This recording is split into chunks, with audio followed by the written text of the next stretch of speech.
ಎಲ್ರಿಗೂ ನಮಸ್ಕಾರ.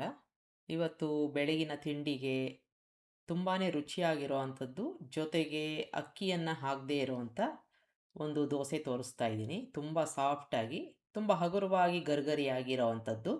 ವಯಸ್ಸಾಗಿರೋರು ಕೂಡ ಇದನ್ನು ತಿನ್ಬೋದು. ಜೊತೆಗೆ ಹೈ ಪ್ರೋಟೀನ್ ಇರುವಂಥ ಒಂದು ದೋಸೆ. ತುಂಬ ರುಚಿಯಾಗಿರುತ್ತೆ. ಹೇಗೆ ಮಾಡೋದು ಅಂತ ನೋಡೋಣ. 1 ಕಪ್‌ನಷ್ಟು ನಾನು ಇಲ್ಲಿ ಹೆಸರು ಬೇಳೆನ ತೊಗೊಂಡಿದ್ದೀನಿ. ಅದಕ್ಕೆ ಒಂದು ಚೆನ್ನಾಗಿ ನೀರು ಹಾಕ್ಕೊಂಡು ತೊಳ್ಕೊಂಡು ಒಂದು 3 ರಿಂದ 4 ಗಂಟೆ ಕಾಲ ನೆನೆಸ್ಕೋಬೇಕು. ಇಲ್ಲಿ ನಾನು ಹೊಟ್ಟಿರೋ ಅಂಥ ಒಂದು ಹೆಸರುಬೇಳೆ ತೊಗೊಂಡಿರೋದು. ಮಿಕ್ಸಿ ಜಾರ್ಗೆ ನಾನು ಬ್ಯಾಡಗಿ ಮೆಣಸಿನಕಾಯಿ, ಶುಂಠಿ, ಜೀರಿಗೆ ಜೊತೆಗೆ ಈ ಬೇಳೆ ಚೆನ್ನಾಗಿ ತೊಳ್ಕೊಂಡು ನೀರನ್ನು ತೆಗೆದಿರೋ ಅಂಥದ್ದು. ಸ್ವಲ್ಪ ನೀರನ್ನು ಹಾಕ್ಕೊಂಡು ಚೆನ್ನಾಗಿ ರುಬ್ಕೊಂಡು ಒಂದು ಪಾತ್ರೆಗೆ ಹಾಕ್ಕೊಂಡಿದ್ದೀನಿ. ಗರಿ ಬೇಕು ಅಂತಂದರೆ ನೀವು ಅಕ್ಕಿ ಹಿಟ್ಟು ಮತ್ತು ರವೆನ ಹಾಕ್ಕೋಬೋದು. ಬೇಡದೆ ಹೋದರೆ ಹಾಗೆ ಮಾಡ್ಕೋಬೋದು. ಸ್ವಲ್ಪ ಗರಿಯಾಗಿ ಬೇಕು ಅಂತಂದರೆ ಅಕ್ಕಿ ಹಿಟ್ಟು ಜೊತೆಗೆ ರವೆ. ಈಗ ನಾನು ಉಪ್ಪನ್ನು ಹಾಕ್ಕೊಂಡು ಚೆನ್ನಾಗಿ ಕಲಸಿ, ಎಲ್ಲೂ ಗಂಟಿಲ್ದ ಹಾಗೆ ನೀರನ್ನು ನೋಡಿಕೊಂಡು ಹಾಕ್ಕೋಬೇಕು. ಒಂದು 15 ರಿಂದ 20 ನಿಮಿಷ ಬಿಡೋಣ. ಸ್ವಲ್ಪ ರವೆ ಎಲ್ಲ ನೀರನ್ನು ಹೀರ್ಕೊಳ್ಳುತ್ತೆ. ಈ ಒಂದು 20 ನಿಮಿಷ ಆದಮೇಲೆ ಸ್ವಲ್ಪ ಗಟ್ಟಿ ಇದೆ ಅಂತಂದರೆ ಒಂದು 1/4 ಕಪ್‌ನಷ್ಟು ನೀರನ್ನು ಹಾಕ್ಕೋಬೋದು.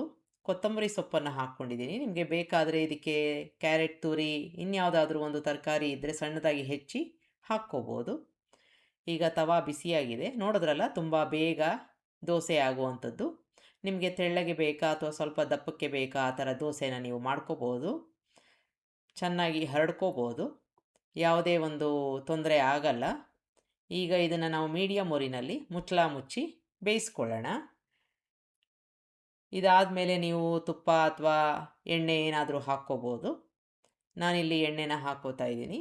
ಸುಮಾರಾಗಿ ಬೆಂದಿದೆ ಅಂತಾದರೆ ಅದನ್ನು ತಿರುಗಿಸಿ ಹಾಕ್ಕೊಂಡು, ಎರಡೂ ಬದಿಯಲ್ಲಿ ನಿಮಗೆ ಗರಿಗರಿಯಾಗಿ ಬೇಕು ಅಂತಂದರೆ ಸ್ವಲ್ಪ ಹೊತ್ತು ಬಿಡಬೇಕಾಗತ್ತೆ. ನೀವು ಈರುಳ್ಳಿ ಇಷ್ಟಪಡ್ತೀರಿ ಅಂತಂದರೆ ಈರುಳ್ಳಿ ಕೂಡ ನೀವು ಹಾಕ್ಕೋಬೋದು. ಮೇಲ್ಗಡೆ ಕೂಡ ಹಾಕ್ಕೋಬೋದು. ತುಂಬ ಚೆನ್ನಾಗಿರುತ್ತೆ.